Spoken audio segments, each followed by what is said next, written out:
Halo Sobat Mister, berikut Top 5 dengan sejumlah informasi kami hadirkan baik dari daerah hingga mancanegara. Kasus tragis kekerasan dalam rumah tangga hingga merenggut nyawa menghebohkan warga kota Medan. Seorang suami di Mandala, Medan tega menggorok leher istri hingga tewas. Perlakuan bedap itu bahkan dilakukan di depan anak-anaknya. Peristiwa menggemparkan terjadi di Jalan Mandala Bypass Minggu 23 Oktober 2022 dini hari. Seorang wanita tewas mengenaskan digorok suaminya dengan menggunakan parang.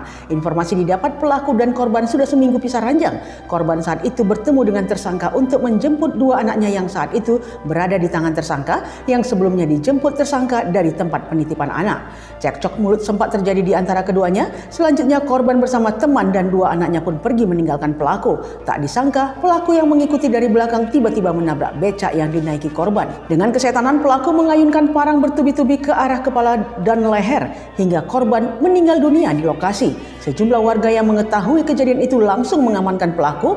Warga yang kesal kemudian menghakiminya hingga kritis. Kapolsek Percut Setuan Kompol M. Agustiawan memastikan korban tewas di lokasi kejadian. Motif pelaku menghabisi nyawa korban diduga masalah rumah tangga. Namun pihaknya masih melakukan pendalaman menunggu keterangan dari pelaku yang kini masih dirawat di Rumah Sakit Bayangkara Medan. Diketahui Indra Saputra tega menghabisi nyawa istrinya dengan menggunakan parang. Akibat kejadian itu korban mengalami luka bacok pada bagian kepala, pipi kiri, serta leher kiri dan kanan bagian belakang. Selain istrinya, tindakan biadab yang dilakukan tersangka juga melukai anak mereka yang masih berusia 1,5 tahun. Pemerintah Kota Medan tengah serius menurunkan angka stunting untuk mewujudkan target bonus demografi. Bahkan pimpinan OPD diminta untuk menjadi bapak angkat dan menyumbang Rp500.000 setiap bulannya. Wali Kota Medan Bobi Nasution terus memaksimalkan penanganan stunting di Kota Medan agar jumlahnya semakin berkurang. Salah satu upaya dilakukan dengan menjadikan seluruh pimpinan OPD di lingkungan Pemko Medan untuk menjadi bapak asuh bagi seluruh anak stunting yang ada di Medan. Pengukuhan bapak asuh anak stunting dilakukan oleh Kepala Staf Angkatan Darat atau Kasat Jenderal TNI Dudung Abdurrahman selaku Duta Bapak Asuh Anak Stunting dan dirangkai dengan pencanangan TNI Manunggal Bangga Kencana Kesehatan Terpadu yang diselenggarakan di halaman kantor PT Pelindo Kecamatan Medan Belawan.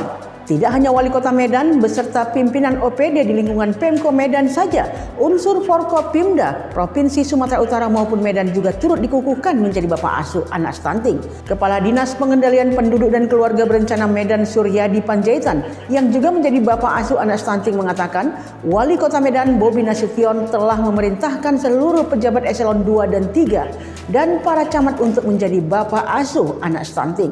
Saat ini jumlah anak stunting di Medan sebanyak 364 orang per tahun 2022. Jumlah ini sudah mengalami penurunan dari sebelumnya sebanyak 491 anak di tahun 2020 dan 393 pada tahun 2021.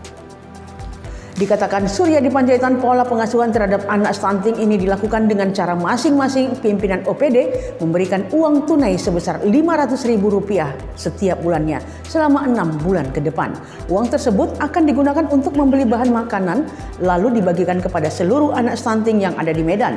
Bahan makanan yang dibeli berdasarkan masukan dari setiap TPPS yang ada di kecamatan karena setiap anak berbeda-beda kebutuhannya. Dalam hal ini Dinas Pengendalian Penduduk dan Keluarga Berencana Kota Medan menjadi penanggung jawab. Sementara itu, kondisi prevalensi stunting di Sumatera Utara berdasarkan data Studi Status Gizi Indonesia atau SSGI tahun 2021 sangat memprihatinkan. Data Badan Kependudukan dan Keluarga Berencana atau BKKBN menyebutkan 13 dari 33 kabupaten kota yang berada di Sumatera Utara berstatus merah alias memiliki prevalensi stunting di atas angka 30%. Meski demikian, Kota Medan masuk dalam daerah berstatus hijau yang memiliki prevalensi stunting di kisaran 10 hingga 20%. Penurunan angka stunting Indonesia menjadi prioritas di Indonesia, mengingat target Indonesia dalam bonus demografi. Bonus demografi adalah kondisi yang terjadi saat sebuah negara memiliki jumlah penduduk usia produktif yang lebih tinggi daripada penduduk usia non-produktif. Mengoptimalkan bonus demografi untuk mengurangi tingkat kemiskinan di Indonesia. Penertiban kawasan bumi perkemahan Sibolangit berlangsung alot. Bumi perkemahan untuk kegiatan pramuka tersebut dihuni oleh masyarakat tanpa alas hak. Untuk itu, pemerintah Provinsi Sumatera Utara terus melakukan upaya penarikan kembali aset milik pemerintah tersebut.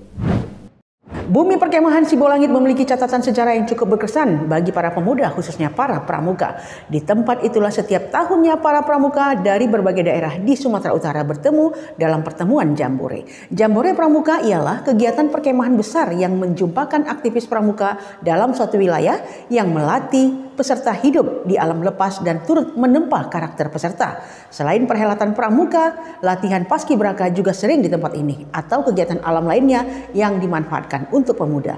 Sayang, hampir 2 tahun geliat perkemahan itu nyaris terhenti mengingat hantaman COVID-19 yang begitu dahsyat di Indonesia hingga dunia. Tidak heran jika perawatan dan pemanfaatan bumi perkemahan itu menjadi abai. Akibatnya bangunan-bangunan liar yang berada di pelataran bumi perkemahan tersebut kian merajalela. Mulai dari bangunan seadanya, semi permanen hingga permanen pun seakan dicaplok digunakan oleh mereka. Bangunan-bangunan liar bak musim jamur di musim hujan. Terdapat 307 bangunan permanen dan semi permanen yang berdiri mewah termasuk bangunan berbentuk gubuk. Tidak hanya itu, lahannya juga dicaplok sebagai perkebunan masyarakat. Upaya penertiban bangunan liar dan pengembalian fungsi bumi perkemahan Sibolangit, Deli Serdang akhirnya menjadi kesepakatan Gubernur Sumatera Utara.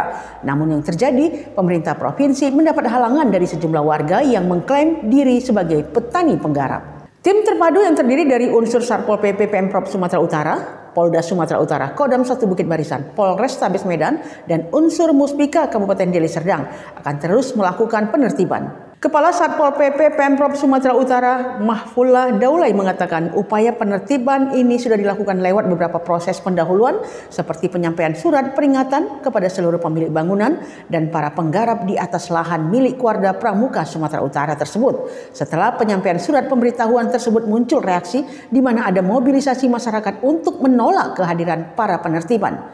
Ironisnya masyarakat yang dimobilisasi itu bukanlah pemilik dari bangunan-bangunan mewah di sana. Mereka diduga hanya dimanfaatkan untuk menghalangi kepentingan kelompok tertentu. Sejauh ini Satpol PP menjalankan tugas dalam melakukan penertiban bangunan-bangunan ilegal di atas lahan yang berdasarkan sertifikat HPL. Pengelolaannya menjadi milik Warga Sumatera Utara. Mereka memastikan seluruh penertiban bangunan ini untuk mengembalikan fungsi lahan menjadi tempat pembinaan pramuka di Sumatera Utara. Selain upaya penertiban oleh Satpol PP, pihak kepolisian juga melakukan penyidikan setelah aksi pendudukan lahan tersebut diadukan oleh pihak Warga Pramuka kepada mereka. Dalam prosesnya, sejumlah nama pemilik bangunan tersebut termasuk pihak-pihak berupaya membangun opini seolah lahan di sana akan dibagi-bagikan kepada warga. Nama-nama pihak yang terlibat dalam berdirinya bangunan-bangunan tersebut sudah dikantongi dan saat ini sedang diselidik oleh Polda Sumatera Utara. Bahkan disinyalir ada oknum anggota dewan terlibat di dalamnya. Buntut dari kasus gagal ginjal akut yang menyebabkan 143 anak meninggal dunia, BPOM akan mempidanakan 2 perusahaan farmasi. BPOM menduga perusahaan farmasi itu menggunakan kandungan etilen glikol dan dietilen glikol dalam obat sirup yang diproduksinya sebagai penyebab gagal ginjal akut. Kepala Badan Pengawas Obat dan Makanan atau BPOM, Penny Lukito menyampaikan BPOM akan melaporkan 2 perusahaan farmasi yang diduga menggunakan kandungan etilen glikol atau EG dan dietilen glikol atau DEG dalam obat sirup yang diproduksinya. Ia menjelaskan kandungan EG dan DEG di dalam produk obat sirup yang diproduksi oleh 2 industri farmasi tersebut dalam konsentrasi yang sangat tinggi. Kandungan itu sangat beracun dan menjadi penyebab cepat terjadi penyakit gagal ginjal akut. Penny mengatakan Kedeputian Bidang Penindakan BPOM sudah menugaskan untuk menindaklanjuti kasus ini dan bekerjasama dengan kepolisian. Kepolisian pun akan segera melakukan pemeriksaan terhadap 2 industri farmasi itu. Lebih lanjut, dalam rapat terbatas, Presiden Joko Widodo juga menekankan agar BPOM berhati-hati dalam melakukan pengujian obat-obatan.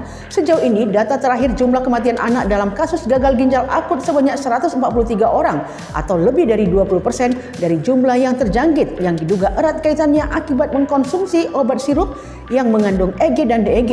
Akibat konsumsi obat tersebut, BPOM juga meningkatkan pengawasannya. Teranyar dan mengkhawatirkan, BPOM juga melakukan patroli cyber terhadap toko-toko online yang menjual obat di berbagai platform. Hasilnya ada ribuan link penjualan obat sirup dinyatakan tidak aman. Bahkan hingga 21 Oktober 2022, BPOM menemukan 4.922 tautan penjualan obat sirup berbahaya. BPOM telah berkoordinasi dengan pihak terkait untuk menghapus atau take down ribuan tautan tersebut. Sebelumnya, BPOM juga merilis bahwa hanya 23 dari 102 daftar obat yang dirilis Kementerian Kesehatan yang dinyatakan aman. Sebagai informasi, daftar obat yang dirilis Kementerian Kesehatan itu merupakan obat sediaan cair atau sirup yang sempat dikonsumsi pasien dengan gangguan gagal ginjal akut. Rishi Sunak akhirnya terpilih menjadi Perdana Menteri Inggris pasca mundurnya Liz Truss. Sunak merupakan Perdana Menteri Inggris pertama keturunan India dan menjadi pemimpin Inggris termuda sejak 1812. Rishi Sunak akhirnya menjadi Perdana Menteri Inggris Senin 24 Oktober 2022 menggantikan Liz Truss yang mengatakan mundur di hari ke-45 menjabat pada pekan lalu. Ex-Menteri Keuangan era Boris Johnson itu meraih posisi PM Inggris setelah satu-satunya rival Penny Mordaunt mengundurkan diri dari pencalonan. Sunak adalah salah satu menteri yang populer di kabinet Johnson. Namanya terus meroket setelah menjadi salah satu menteri pertama di kabinet yang menyatakan mundur dari jabatan sebagai bentuk protes terhadap Johnson. Sunak dinilai sebagai ahli kebijakan yang berorientasi pada detail. Politikus keturunan India Afrika Timur itu merupakan pendukung kuat Inggris keluar dari Eropa atau Brexit. Di India, Sunak lebih dikenal karena istrinya Akshata Murthy. Dia adalah putri Taipan India Narayata Murthy, miliarder salah satu pendiri grup teknologi informasi Infosys. Sunak merupakan lulusan Manchester College, salah satu sekolah privat paling eksklusif di Inggris. Ia pun meraih gelar sarjana dan Master Oxford University dan Stanford University. Para oposisi Sunak kerap mengkritik dirinya sebagai keturunan imigran yang tidak paham mengurus Inggris. Hingga tahun lalu Sunak pun masih memegang Green Card Amerika Serikat. Para pengkritik pun mempertanyakan kesetiaan Sunak terhadap Inggris. Di awal pencalonannya sebagai Perdana Menteri Inggris, hingga beberapa putaran pertama pemilihan, Sunak menjadi kandidat paling dijagokan Partai Konservatif.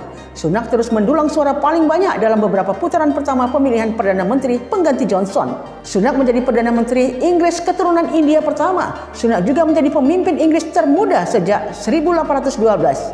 Politikus 42 tahun itu lahir di Southampton pada 1980 dari orang tua keturunan India Punjabi. Orang tua Sunak bermigrasi ke Inggris pada tahun 1960-an.